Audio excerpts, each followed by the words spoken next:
Good afternoon, people. Good afternoon. Good afternoon.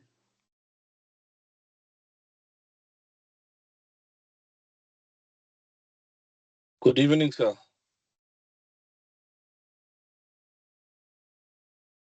Am I only talking to to one person? Yeah, I'm seeing a lot of people here. I said hello. Good Evening, evening, sir. evening, Hello, evening, sir. engineer. Evening. Yeah. Let's be alive here. Evening. I know all of us are tired, but let's be Evening. alive.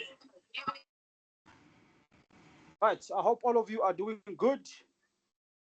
This is officially our first session, first live session, where I'll be addressing questions, and all questions based on relative velocity.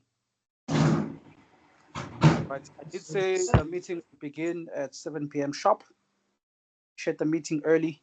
I mean the meeting link very early.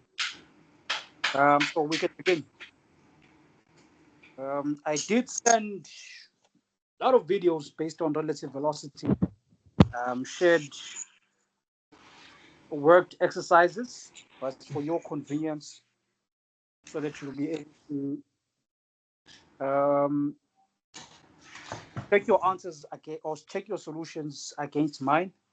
And then I also sent additional exercises where you should have been able to attempt them on your own, either using both the vector diagram method and the method of components. With that said, are there any questions regarding relative velocity? If you remember, I did say after this session, I will forward you content on resulting velocity. But before moving on, I wanted to make sure that any and all questions based on the first topic, so relative velocity, have been covered.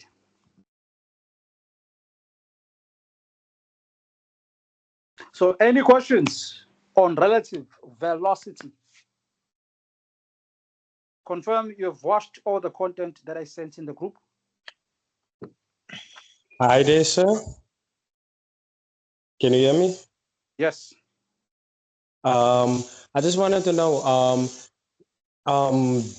when we're gonna do, when they're asking the question paper relative velocity and all of that, are they gonna specifically state in the question whether we should use the component method or the vector method, or can we pick whichever one we want method we want to use?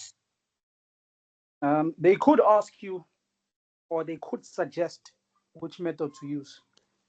For Okay. instance, if they've given you, say, a vector diagram, for instance, this is just an example. They could give you a vector diagram, and then from that vector diagram, they could ask you to state or to calculate, um, maybe give you, say they give you the, what is this thing? They give you direction of the direction as well as, what is this thing? The magnitude of the Oh, object as well as the frame of reference, and they show you the resultant, right? Or they show you the relative velocity on the vector diagram, and the question is to calculate that relative velocity. So in that okay. case, because they've given you a vector diagram, that suggests that you should use a vector diagram method. Excellent. Yes. Okay. So in Thank that you, sense, sir. yes, they could, but if they do not ask you to use or suggest which method to use, you can use any. Right. Thank you, sir. Right. That is why it is important to understand both methods. It's not only that, but also for when you get to resulting velocity, you're going to see how convenient it is to understand the vector diagram method. Whereas the vector diagram method is much easier, is the much easier approach to use in resulting velocity. As for relative velocity, yes, perhaps the method of components is the much easier approach, right? But I have to stress the importance of understanding both methods because, like I said, right, you don't want to get to an assessment. Next thing you see, You have a vector diagram there suggesting that you must use a vector diagram method. Meanwhile, you've only familiarized yourselves with the method of components. But even if the approach, even if the solution is correct, if the question suggested that you must use a vector diagram, but you use a method of components, it will be incorrect. I hope I'm clear there. Am I clear? Yes, sir. Thank you very much. All right. Next question.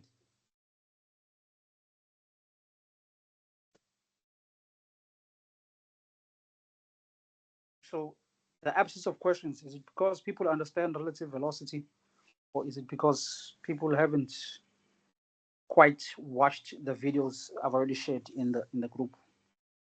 Which are quite a few.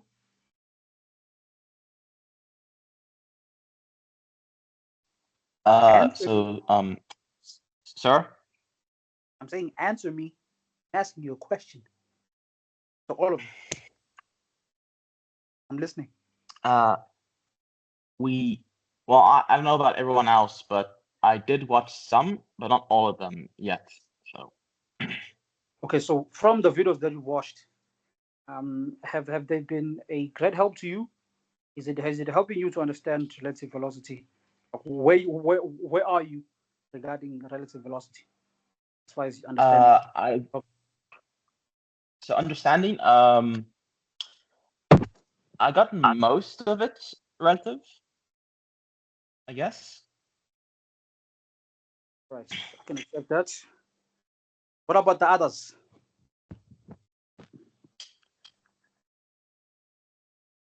Definitely understand most of it. It actually helped a lot, especially the notes, the PDF notes. Yeah.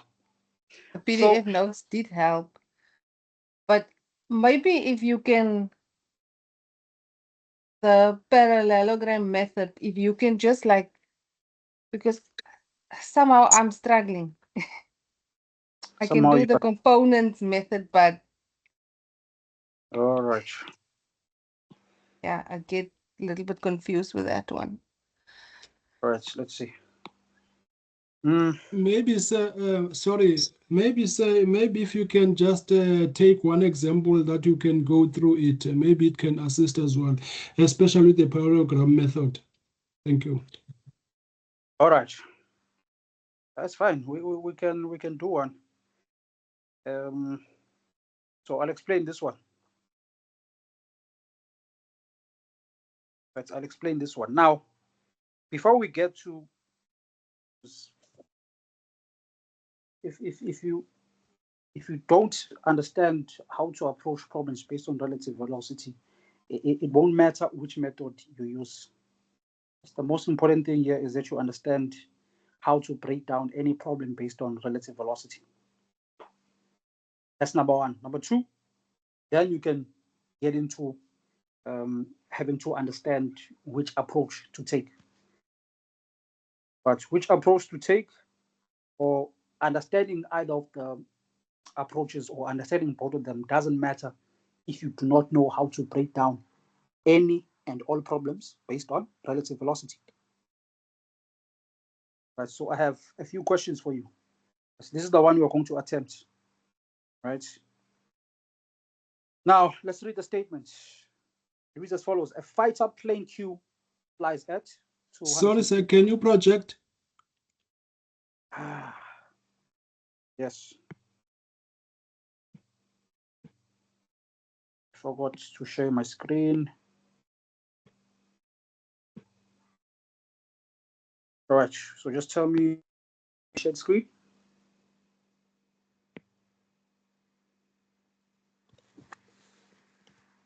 Yes, it's visible. Right. So the statement reads as follows. A fighter plane Q flies at 250 kilometers per hour east, while the velocity of fighter plane P is 210 kilometers per hour, direction west, 53 degrees south. Determine the velocity of fighter plane P relative to Q. Right. So before we get into me explaining how you would approach this using the vector diagram, the first question you must answer, you must ask yourself here is, from the statements based on the question, right? Here you've been given two objects. One object is Q. It's going at 250 kilometers per hour direction east. The other one is P, going at 210 kilometers per hour direction west, 53 degrees south. Right. Now, having established the magnitude and direction of both objects, you then look at the question. In the question, they say determine the velocity of fighter plane P relative to Q. But remember, in my videos, I do explain that the first letter always represents what exactly? The object. Object. Right. Letter represents the object. Second letter, Q, represents the frame of reference. Right? And then how does having to establish which of the objects between Q and P, right, is the object and which one is the frame of reference, how does that help you? Or why is that important?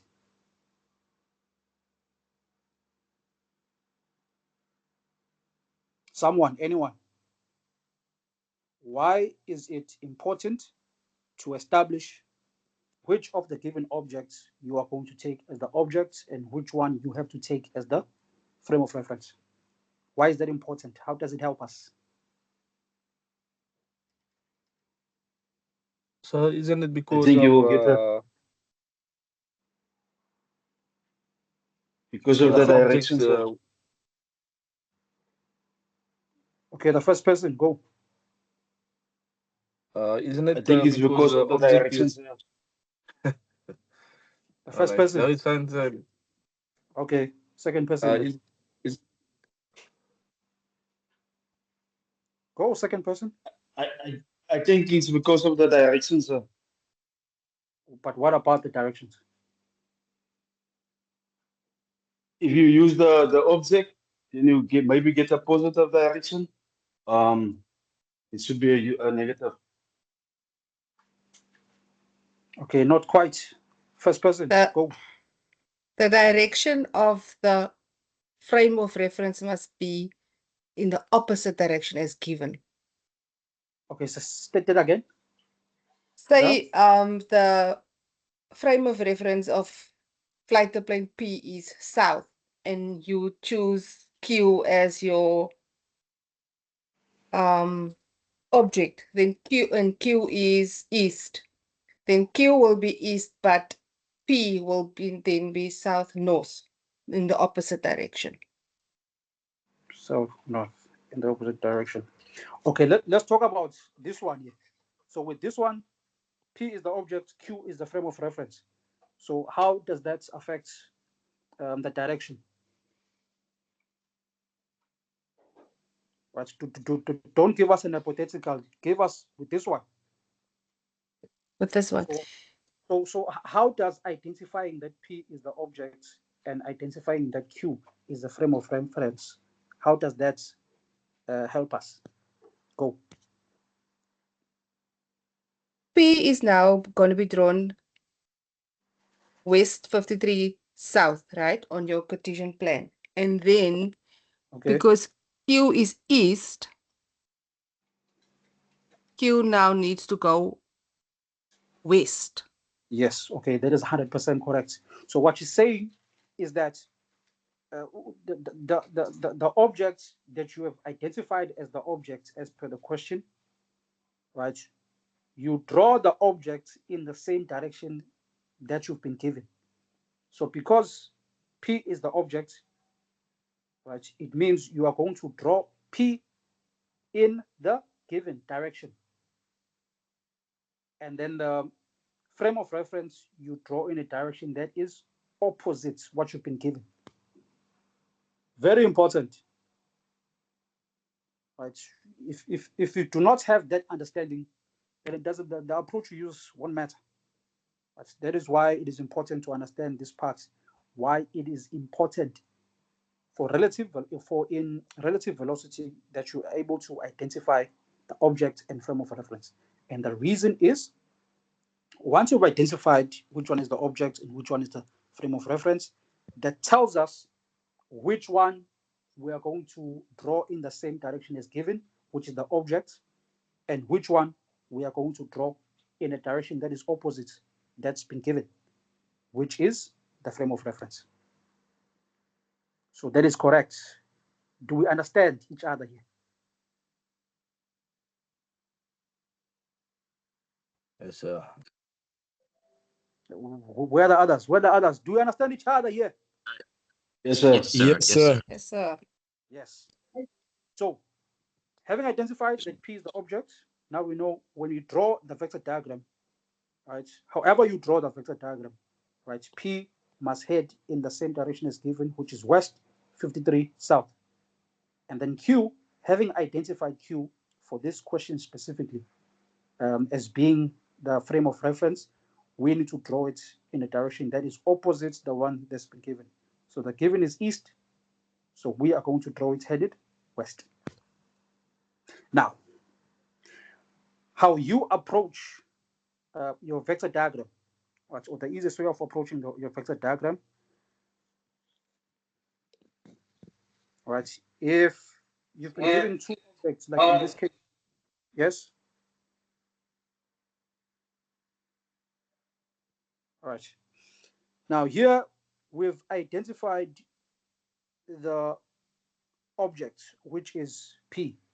Now they said P is headed west 53 degrees south.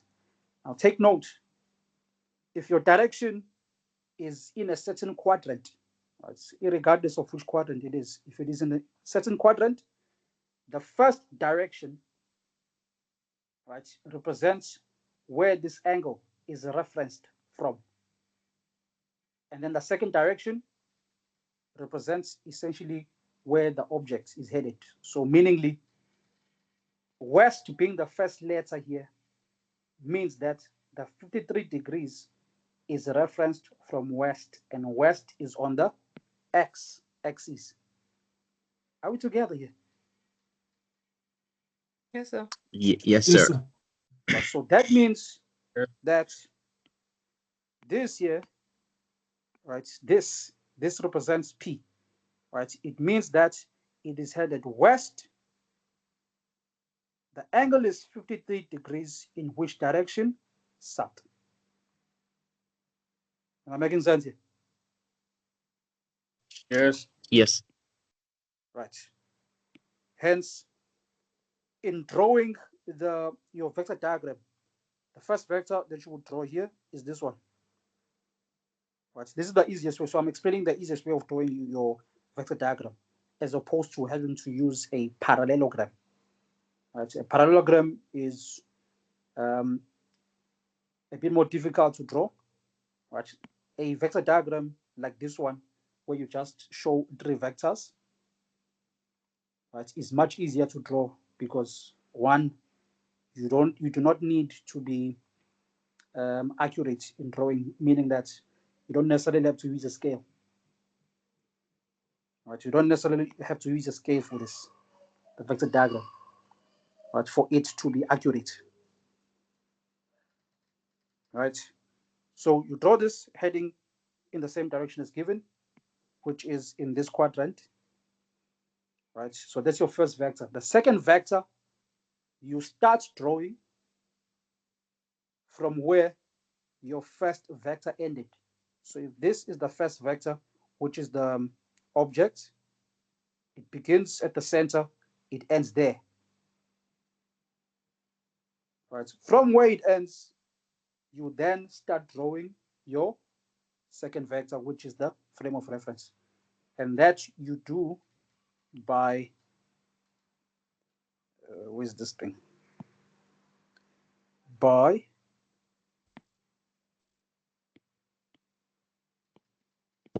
drawing a small Cartesian plane where the first vector ended, just like that.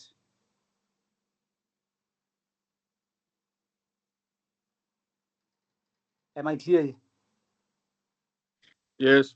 So, do you always need to draw the object, like the vector for object first, Nope. and then You don't have followed to. by?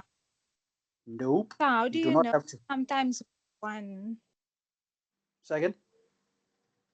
How would you then know sometimes which one to draw first? Because It does. sometimes it's confusing. It doesn't matter which one you draw first. Let's do this thing quickly. So you know what?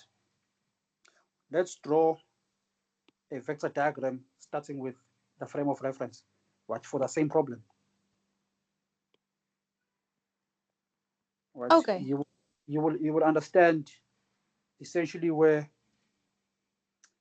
a parallelogram comes from. So say this is our Cartesian plane. Let's make this a Cartesian plane. Right. So first vector, let's make it the frame of reference Q. Remember, Q is headed east, but because it is the frame of reference, we are going to draw it heading west. So this we say is heading west. Which one is bigger? Where's this thing? Q is 250, that one is 210. There isn't much difference, so we can leave it here. All right, so say this here is your frame of reference Q, heading west. Are we still together here? Yes. Yes, sir. Right. Yes, sir. Now, at the end of the first vector, which is the frame of reference in this case, you then draw a small Cartesian plane. Now, you don't necessarily have to do this. After a while, you're going to see it's pointless drawing a Cartesian plane. Right? But I'm just explaining the actual way to draw a vector diagram, right? Showing just 3 vectors. Right? But after a while, you won't have to do this. Right? I am showing you the way to do it so that you understand the understanding behind drawing a vector diagram, right? So you draw your first vector. In this case, the first vector is the frame of reference, right? At the end of your first vector, you draw a small Cartesian plane, and then in drawing your second vector, what is the color of the second vector? Red. So let's make it red here as well. So in drawing your second vector is object P, which is your object, which is heading west 53 degrees south. So meaning that we have to draw it here on the Cartesian plane. Which Cartesian plane? This one, the small one. We must draw it heading west 53 degrees south, which is in the 3rd quadrant. Now, looking at the small Cartesian plane, we have 1, 2, 3, 4 quadrants. So in this case, here's the 3rd quadrant. All right.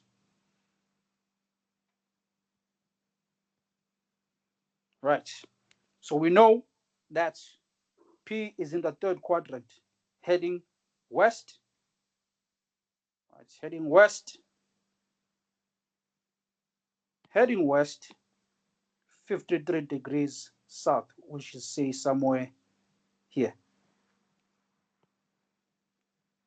Right, that is going in that direction.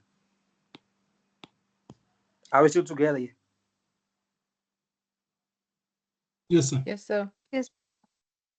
Now, what makes this much easier to use, or this method much easier to use, right, as opposed to drawing a parallelogram, is that once you have these 2 vectors, right, to complete the triangle, you just draw a line that connects the 2 vectors, which is obviously a line that's going to be there. Are we still together? Yes, Yes, sir. sir. Yes, sir. Now, the direction of this line, right, when using a graphical method, right, when the vectors that you're drawing on your graphical method are such that they are not in equilibrium, right? Or maybe let me state first, for vectors that are in equilibrium, right? They must follow a head-to-tail direction. The vectors of the graphical method must follow a head-to-tail direction, right? So if this was in equilibrium, or if these were vectors that were in equilibrium, was the direction of your resultant would be that one, right? Your vectors being in equilibrium, or your vectors following a head-to-tail direction, means that these vectors are in equilibrium.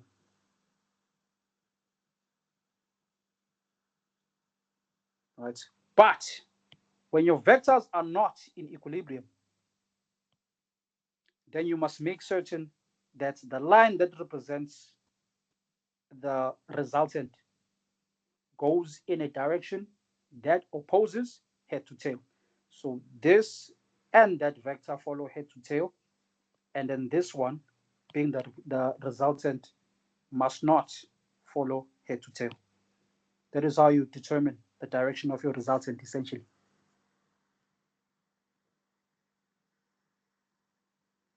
Are we clear here, or do I need to explain this part again? One more time, sir, please. Right. So, analytically, when vectors are in equilibrium, the resultant is equal to 0. That's analytically. Graphically, you show that the vectors are in equilibrium by drawing the vectors following a head-to-tail direction. Are we clear there?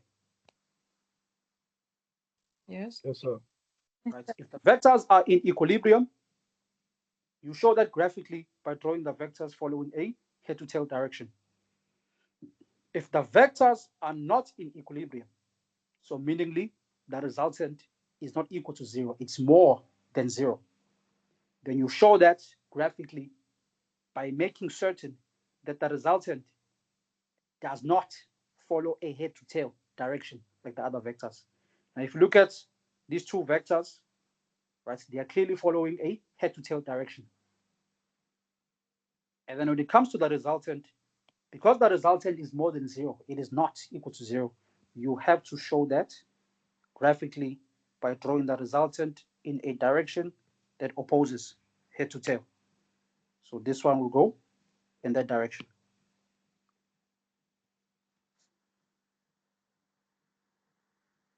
Are we clear here? So, So Yes, I just sir. have another question. So this is for an example for relative velocity, right? Mm-hmm. In an example with resulting velocity, is it the same as well when you Same. draw in a vector Yes. diagram? Yes, Okay. same. The concept is the same. Okay, thank you. So relative velocity, yes, relative velocity and resulting velocity are similar in that, right, the resultant is the same thing. So for relative velocity, when they say calculate the velocity of P relative to Q, essentially they're saying calculate the resultant. I don't know if I'm making sense here. Yes, sir. Yes, you are. Right. For instance, in this case, you've been asked to calculate the velocity of P relative to Q. Right. Essentially, they are asking you to calculate the resultant of the two vectors. If P is the object and Q is the frame of reference. Right. So essentially, with resulting velocity, we'll be doing the same thing. As the term suggests, resulting velocity. Right. The resultant will be the resulting velocity. Hence, the approach is exactly the same. With resulting velocity, you'll have three vectors there as well. Right. For relative velocity, the three vectors are the object, your frame of reference, the resultant. Those are the three. With the resulting velocity, one will be VO, the original vector. The other one will either be the velocity of the wind or velocity of water, depending on the scenario. And then the third one would be the resultant velocity. Hence, the approach will be the same. Right. Of course, we Okay. have to follow the guidelines for how to approach problems based on resulting velocity. So, for instance, the approach won't be exactly the same, meaningly how we approach problems based on relative velocity, right? The directions are based on if one is an object and the other one is the frame of reference. Whereas with resulting velocity, right, the approach will be based on one, the scenario you're looking at, right? Two, how the direction of the wind has been given, right? So for resulting velocity, it's the direction of the wind that you need to understand how to draw on the vector diagram, right? But that's I explained in the videos. But as far as you drawing the actual vector diagram, the approach is the same. Right? You draw your first vector. After your first one, you draw the second one from where the first one ends. Then you just connect the two to complete a triangle.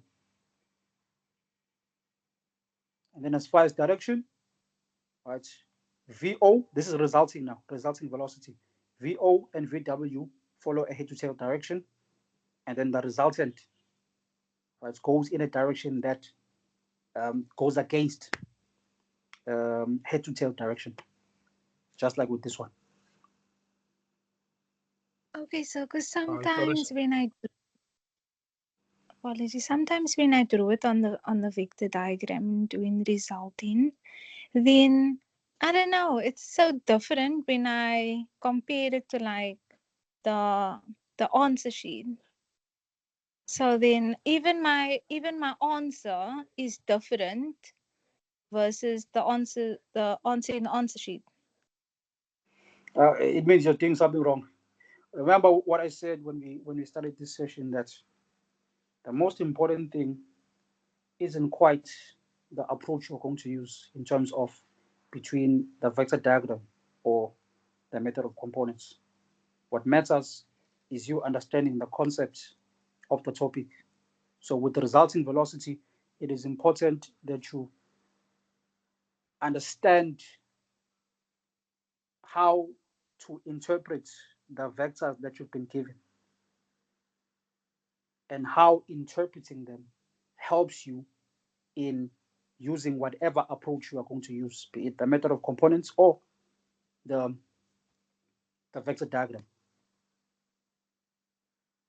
Okay, thank you for that, sir. Right. So just to complete this one, so remember sorry, here, sir. yes. Are we gonna be required to draw the diagram?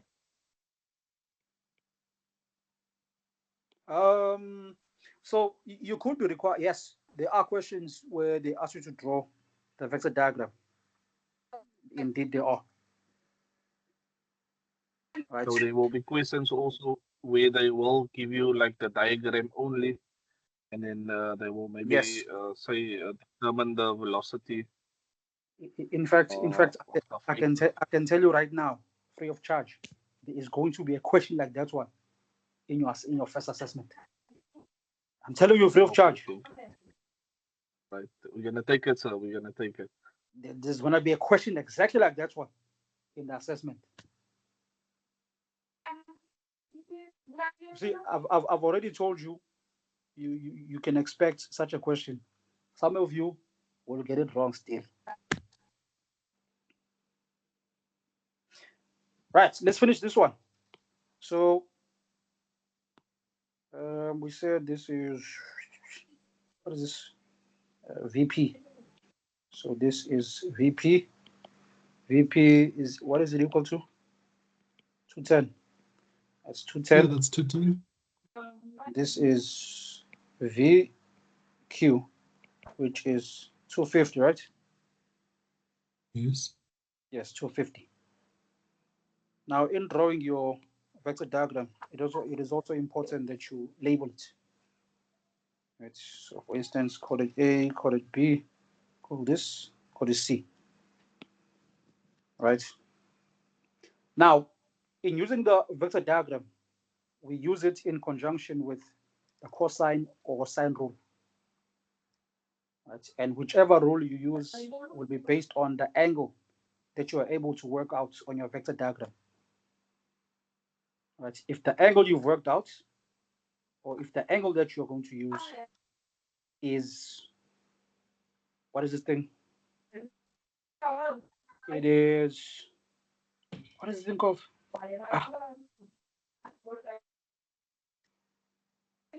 Can someone remind me? Oh, included angle, yes. If the angle you are going to use, or if the angle you've worked out is an included angle, then you can use the cosine rule. Or the only time you use the cosine rule is if the angle that you've worked out, or the angle you're using, is an included angle.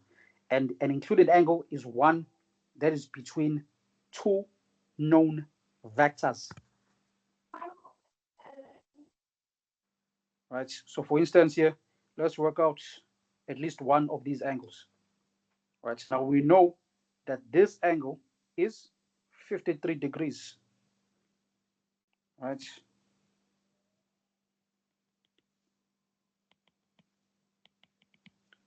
Right? We know that this angle is 53 degrees, which means if this is 53 degrees, what is this angle going to be equal to?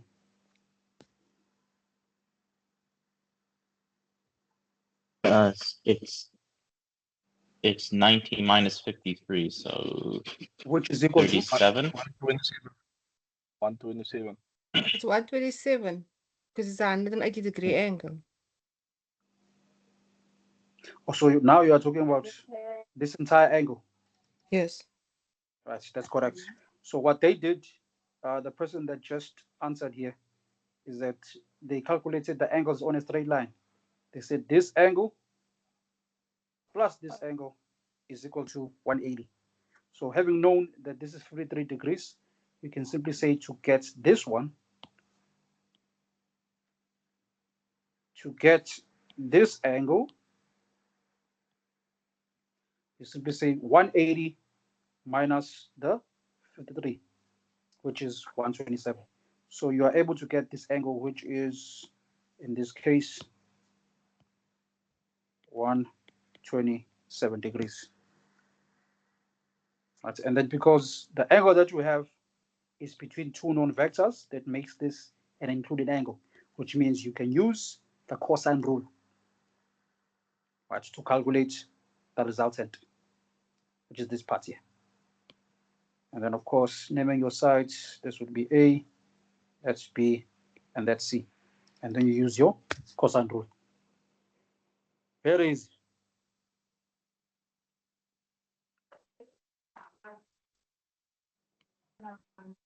So do you guys see that it doesn't matter which vector you begin with? You can start with the frame of reference, doesn't matter. Right. Remember here, had we started with the, had we started drawing our, what is this thing, our object, which is this one, right? It will be there. And then next we draw the frame of reference. It would have been at that point. Now, if you look closely here, what do you get?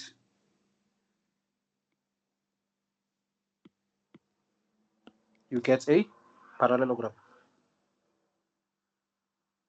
That's how you get a parallelogram. Are we clear here?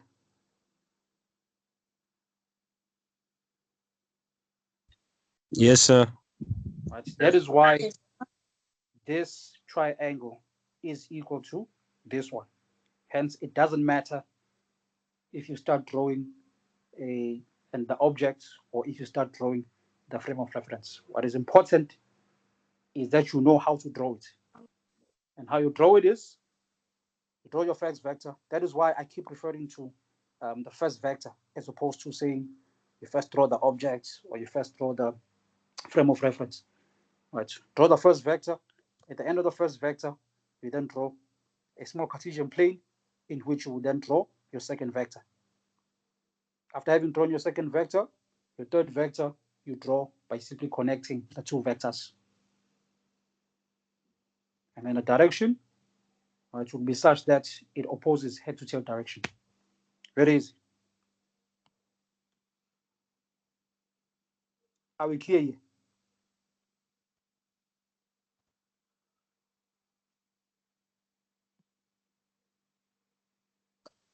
Yes, sir. Right. And then, of course, you can use a cosine rule or sine rule. I don't think I need to explain that part.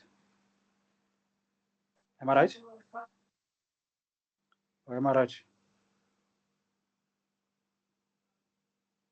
Hello? Yes. Right. So Any more questions? do we get it? Do we get that formula in the formula sheet? Which formula? Or we have to remember it? The cosine rule. The sine rule. Yeah.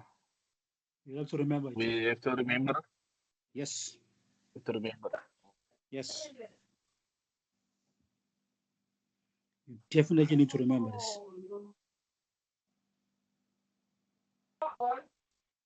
Any more questions?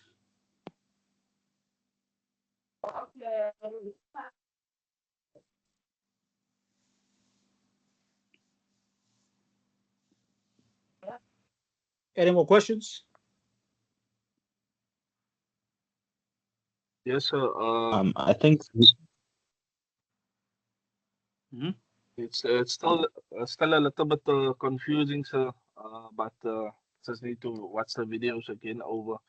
That one that you did now, I see on the video there's the method of components, which is have the same question, right?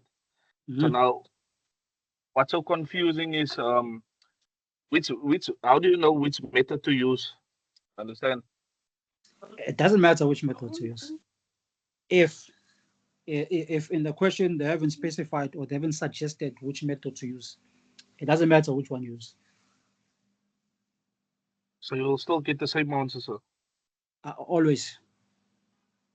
As long as the approach is correct, whichever method you use will give you the same answer or will give you exactly what you're looking for.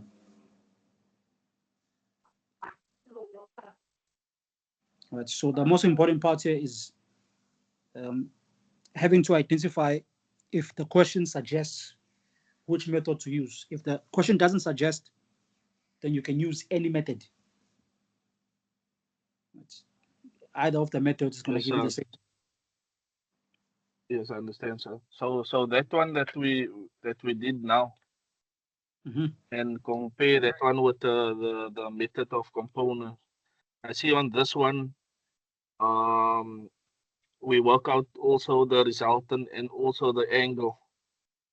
Yes. So if you choose this method, still be fine. Yes. Unless they specify which method you should use. 100%. Okay, thank you, sir. Someone else had something to say?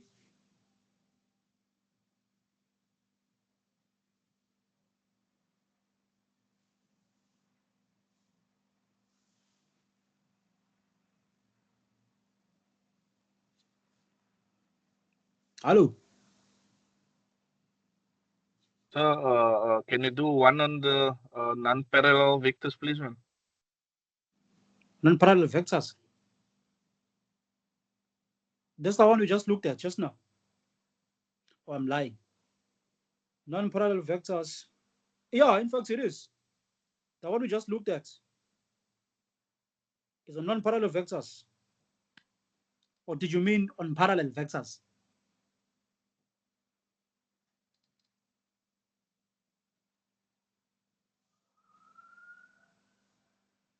Sorry, Hello? sir.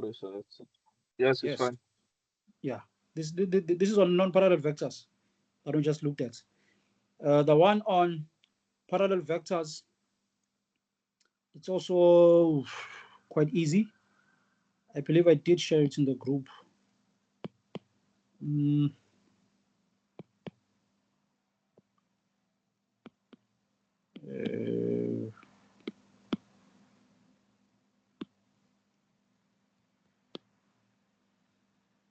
Right, this one. I did share this one in the group, but this one is based on parallel vectors. Right, so remember, in the videos, I did state that how you approach problems on parallel vectors. Right, why in parallel vectors it is important to identify your objects as well as frame of reference is that the approach mathematically must be such that you find the difference between the object and its frame of reference. As for parallel vectors, that is why it is important to identify which of the given objects is the object and which one is the frame of reference. Right, so if you read here, they said the velocity of object P is this east, while that of object P relative to Q is that east. So here they've given us essentially the resultant, which is in terms of P relative to Q. So they've given us the resultant where P is the object and Q is the frame of reference. Right, and then they say determine the velocity of Q. Now, before even getting to the magnitude and the direction of these vectors, you identify that the vectors are parallel. Once you've identified that the vectors are parallel, that will essentially tell you which approach to use, which is, right, you identify which is the object, which one is the frame of reference. P is the object, Q is the frame of reference. So this is how you denote your resultant, VPQ. And what that means mathematically for vectors that are parallel or that are on parallel planes, it means VP minus VQ, or the velocity of the object minus the velocity of the frame of reference. And then you can look at the magnitude of the vectors as well as the direction thereof. Right. Here you are given the resultant, which is P relative to Q. They said it's headed east. Right. That is why it is positive here. And then VP is given. Right. They said VP is headed east. That is why it is positive, minus VQ. Then you work out VQ. Then based on the answer that you get in terms of if it is negative or positive. If it's negative, remember that if vectors are on the x-axis, right, negative means it is headed west and positive means it is headed east. So in this case, VQ is negative, which tells us that for this scenario where P is the object and Q is the frame of reference, right, Q is headed west.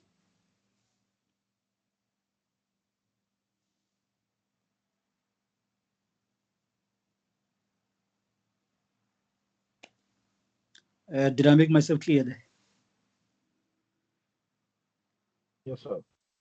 Yes, sir. Right. Any more questions?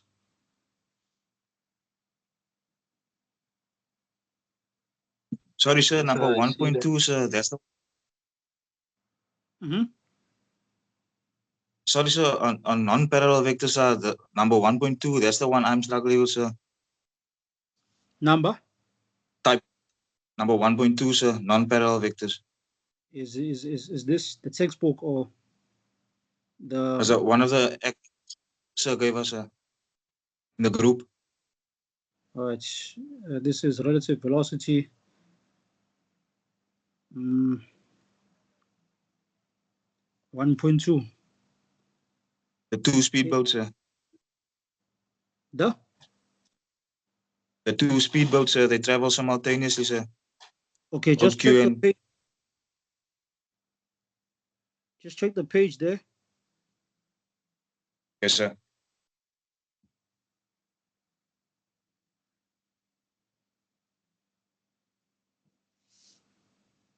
Just check if it's page 1, page 2, or 3. This is relative Page velocity. 2. Page 2. Yes, page 2. Yes. Page 2, 1.2. 1.2. 1.2. The one with the speedboats leave Port Elizabeth Harbor simultaneously. Okay, let's see. Yes.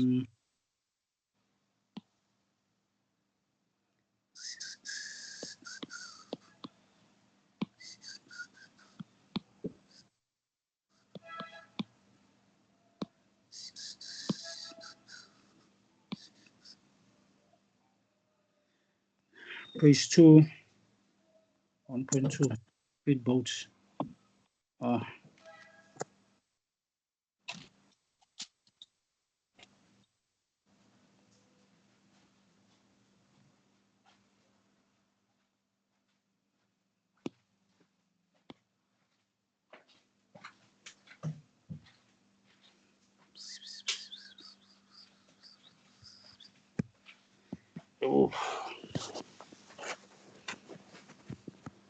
Right.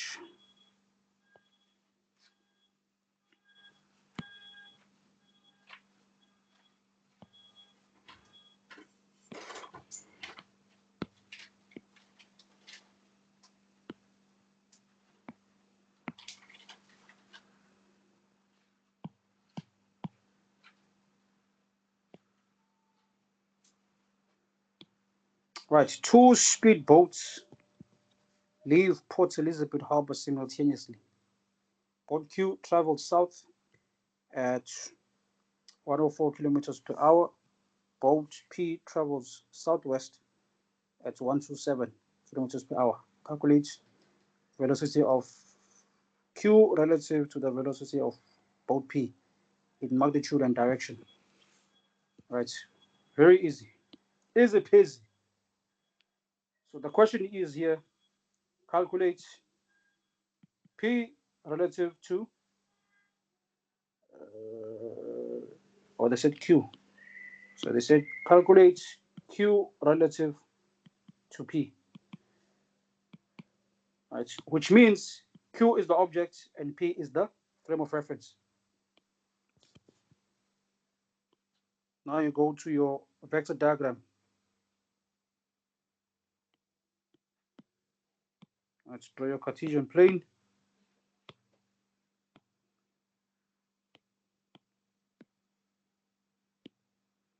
Draw your Cartesian plane.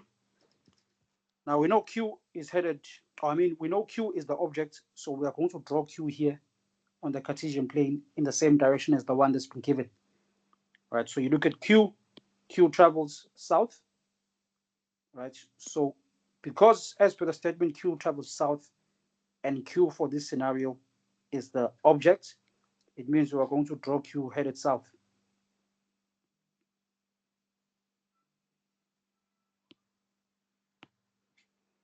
Right, you draw Q heading south, right? Now you draw,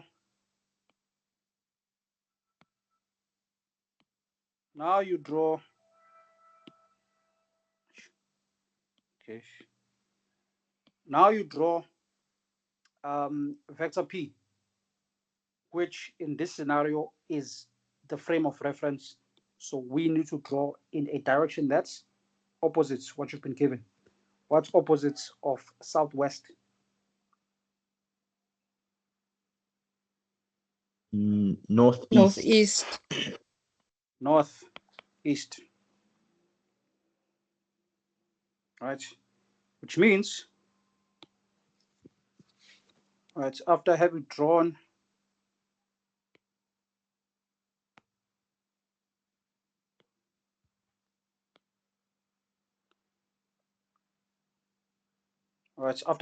your small vector there, your small Cartesian plane, right, you have to draw this heading northeast, and northeast, so this is northeast,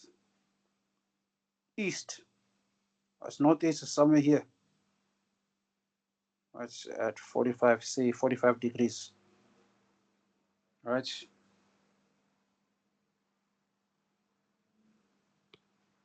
So this is headed northeast, which is in that direction.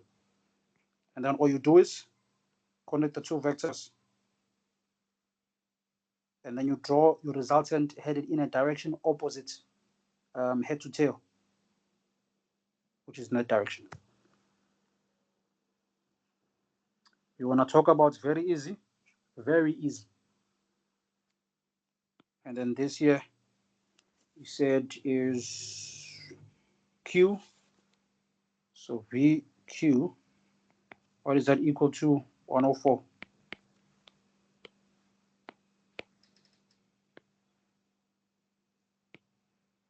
So VQ is there. And then VP is equal to 127.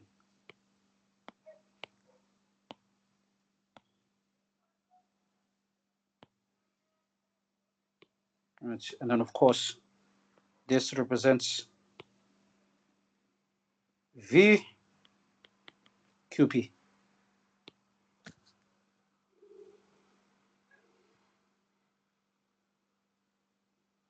Any questions?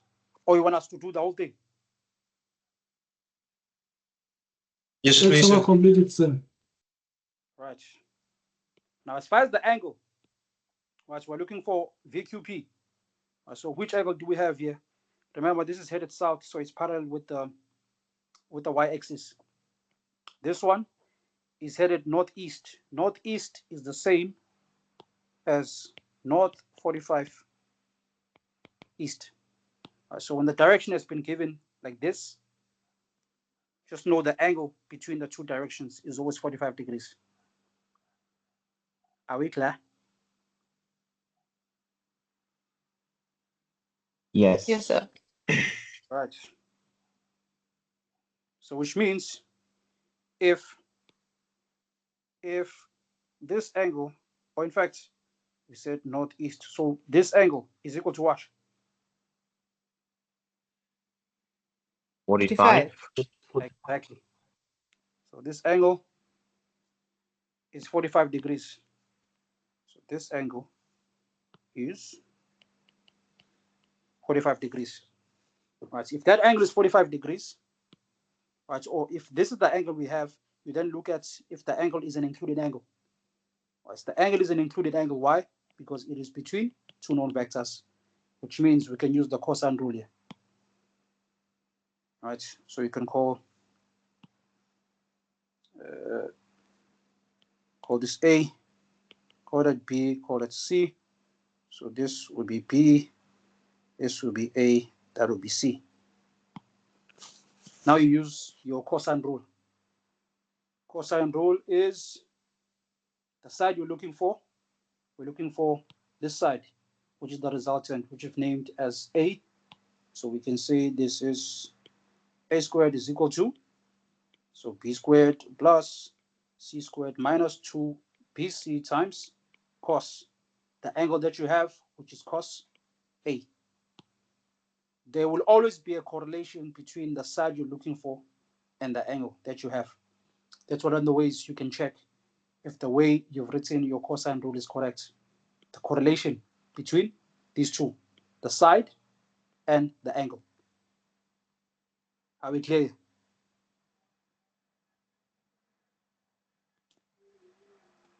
Yes, sir. Yes, sir. Right. So that's A squared is equal to, now you're gonna help me with calculating the B, which is the 127 side. So this will be 127 squared plus C is 104 squared. Let's just confirm here.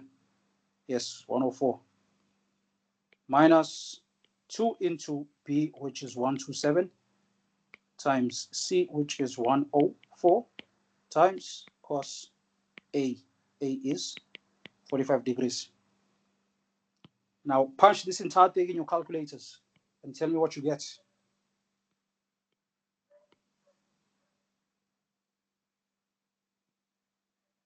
Right, this here is equal to A squared. So just punch the entire thing in your calculators and tell me what you get.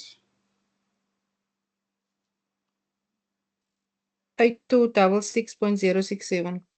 Just say it again. 8266. Okay, so it's 8266. 067. So say the entire thing. Sorry? I'm saying the entire number.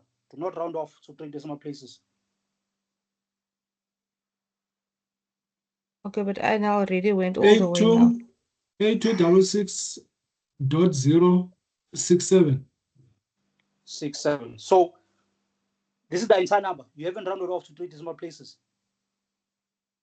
268. No. I have rounded it off. So I'm saying, give me the entire number that you get on your calculator there. Do not round off to 3 decimal places. Give me the entire thing. 0.67. 0 67268. 67268. Right. Now, when you're looking for A, use a square root on either side. So you can just press square root and press answer there.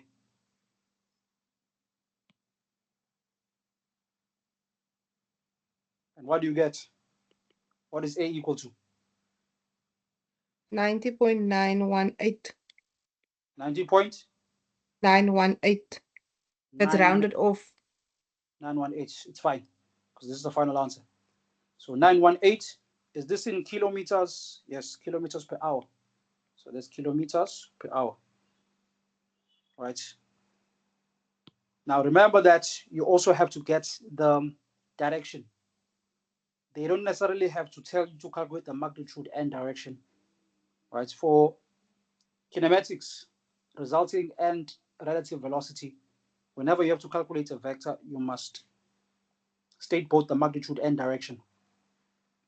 Right. So now they want the direction of this vector here. Right. So what you do is you look at this vector relative to one of the axes, be it the y-axis or the x-axis. Right. And you decide which one is convenient for you to reference your angle from. Right. If you look at this one, right, the way we've drawn this vector diagram, right, we've said that the resultant, which is VQP, is in the third quadrant. Right. So the angle we calculate will either be referenced from the x-axis or the y-axis.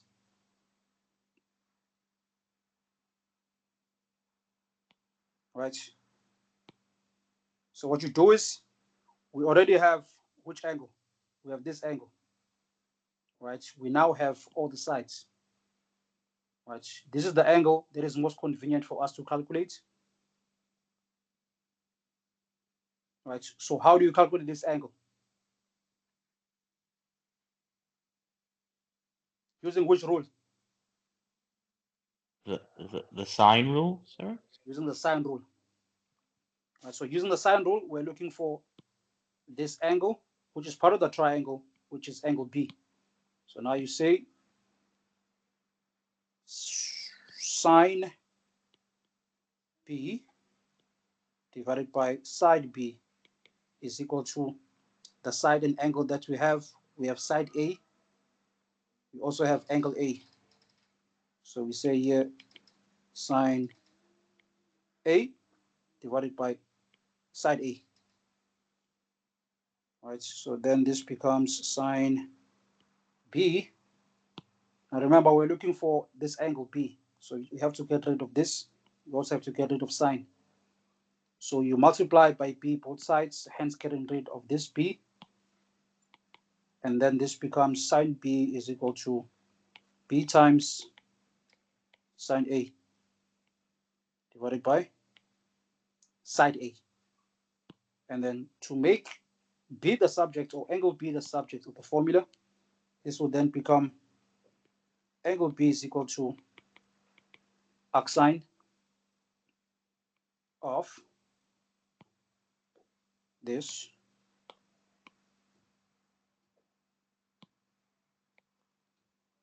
which is equal to arcsine of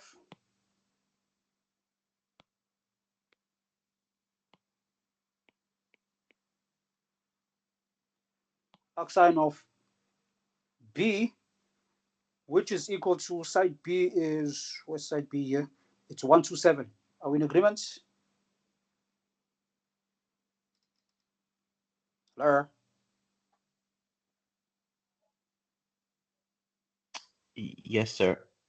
Right, this is side B, and side B is 127. So then this becomes 127 times sine A. Angle A is 45 degrees, divided by side A, which is the 90,918. You close the bracket.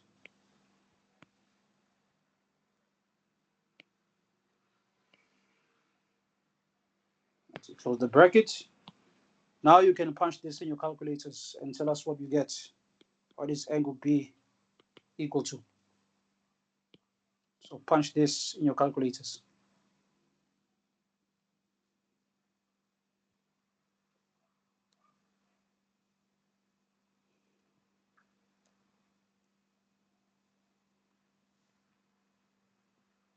It's 81.016.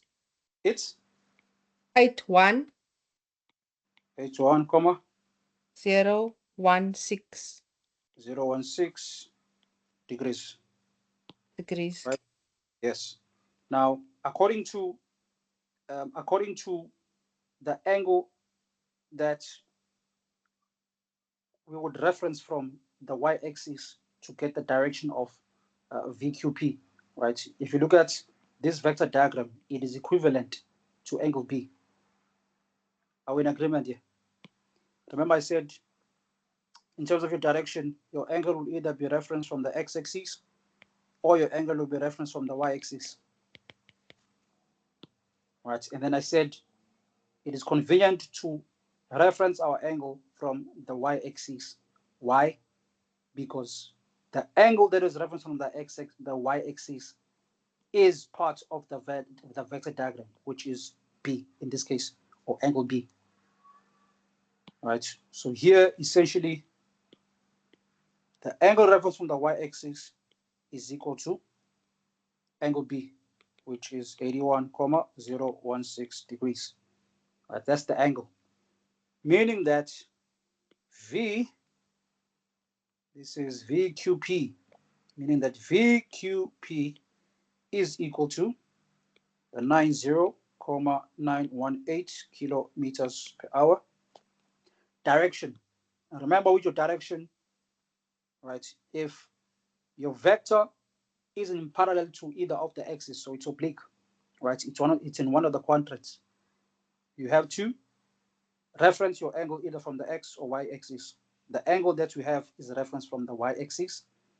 And remember the direction, or the first direction of any oblique vector, tells us where the angle is referenced from. So if this is referenced from the y-axis, right, you go back to your vector diagram. Here are your y-axis. Your y-axis, are they going south or north? South. The y-axis are headed south. Why? Because of the quadrant that this vector is in. In this quadrant, right, the y-axis are south, the x-axis are east. Are we in agreement here? Yes, sir. Right, which means, in terms of our direction, seeing that the angle that we have is referenced from the x-axis, from the y-axis, it means our direction is south. The angle itself is 81,016 degrees, headed east. Right?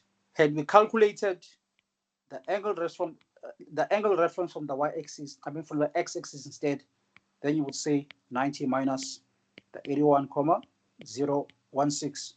And what is this equal to? 8.984. 84 degrees. Now this angle is referenced from the x-axis. We've already established that in this quadrant, the fourth quadrant, right, where the resultant is, the x-axis are represented by east. So it means, had we referenced our angle from the y-axis, then our answer would be east.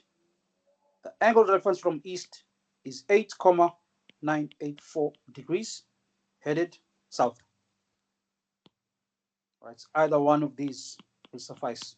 But you don't need to write both. I'm just saying, based on, right, you write the direction based on where the angle is referenced from.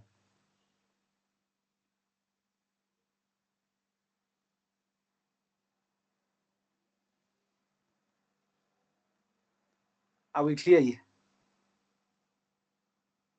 Yes, sir.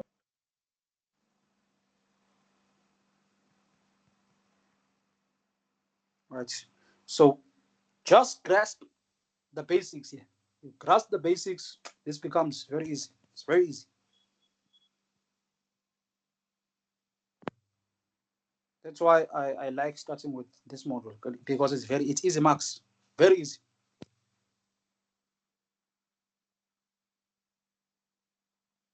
Any more questions?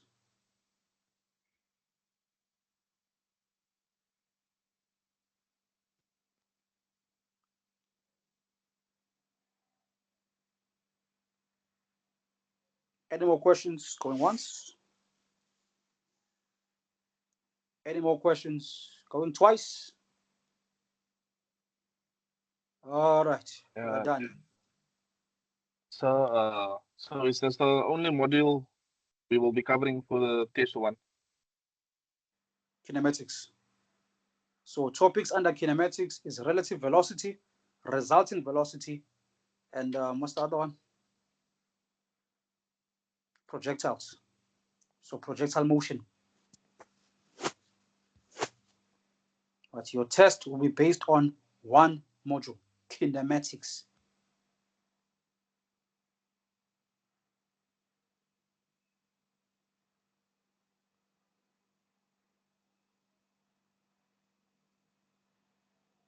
Are we done?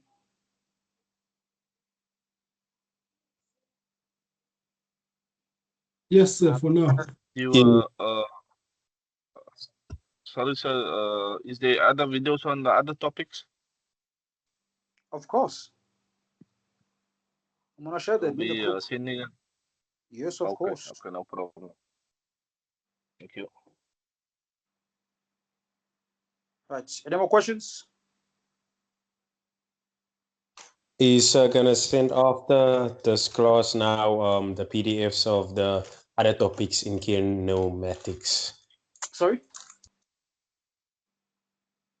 Is gonna send the other PDFs of the other topics in the first module on WhatsApp after this class? Yes, but not immediately. I first have to Okay. rest. Tired. But I am No. gonna send this Okay. evening. Okay. Any more questions? So, Uh-huh. when exactly are we writing? That I will respond to tomorrow. Okay. I will respond to tomorrow. I might actually have some great news for you guys, but like I said, you have to wait for tomorrow.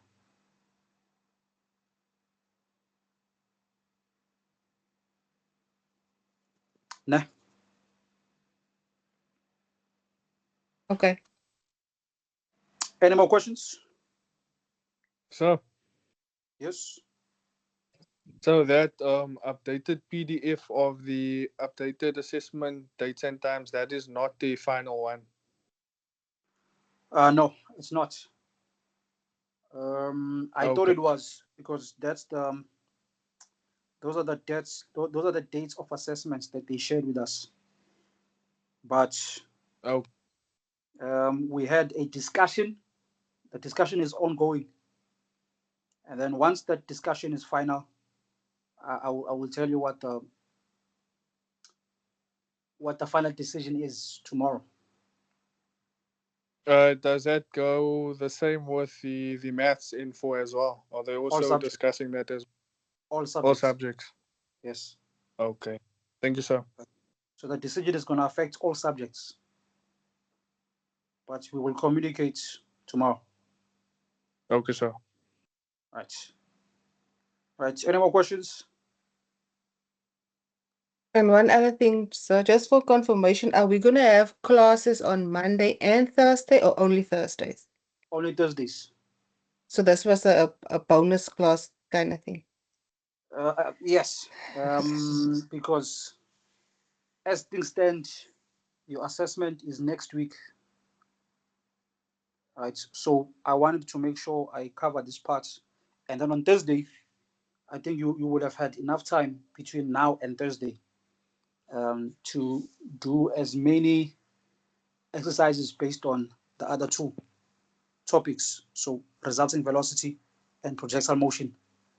That way, when you have a session on Thursday, you would have gone through the content and have established whatever questions you will have established so we can address them during that session. Okay, but I'm not sure about the others. I have 2 more subjects, so I don't know yet about the other classes when they're going to be. But I will attend this one. I understand what you're saying. So the nice thing about online learning is that our live sessions, they are recorded. So if, say, our session clashes with another one and you have to prioritize one and you decide to prioritize the other subjects, if there are questions that you need answered, you can just send them in the group and perhaps we can discuss them without you, but then you'll get the recording. Should I inform you if I'm not going to attend one of your classes to not affect my attendance, or? Don't worry about attendance. Okay. For my subjects. Okay, but sir. yes, tell me. And then if you do have a question, you can send it in Ask in the group. And and tell me so that we can address that question during the Will live do. session. Yeah. Will do. Yes. And Any sir, questions? do you email the email to that email addresses that you send in the WhatsApp group to say that you will be writing online? What about that second? So you posted, I think it's your email address and Mr. Kulubela's email address. Yes. To say that you will be writing online. Yeah. So if you stay outside a 100-kilometer radius, you need to write a request. In writing that request to write online, you must attach either your proof of address or some proof showing that you won't be within the 100-kilometer radius from Gurut campus.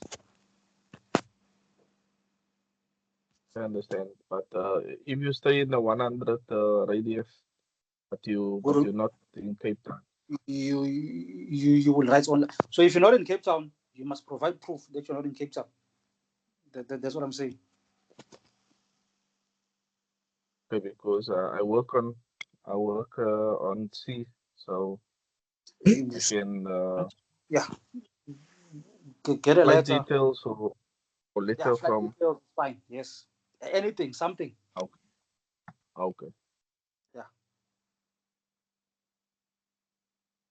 Mr. Kotongan. Yes. Mr. Kotongan. Yes. You've been talking about the videos. Where are these videos? Where are these videos? What the videos are on my channel, but I on you. Hello? On your channel. My YouTube channel. The videos are on my YouTube channel. YouTube channel, yes. But I always send you guys the links. So the links are in the group. Okay. A lot of them. Okay. But Okay.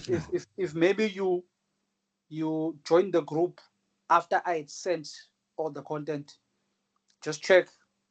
And if you cannot find anything, then you can message me privately. And then I can send you everything I've sent in the group. Otherwise, everything is in the group and it's in Okay. chronological order. Né? No, I'll check it. All right. Any more questions? So Mhm. I also joined the group late, so I will send you a message for you to forward me all those things, please. All right. Thank you. Understood. Any more questions? Comments? Anything? All right. You guys enjoy the rest of your evening. Good night. Thank you, Good night, sir. sir. Thank you. All right. Thank you. Thank All right. you, Cheers. bye.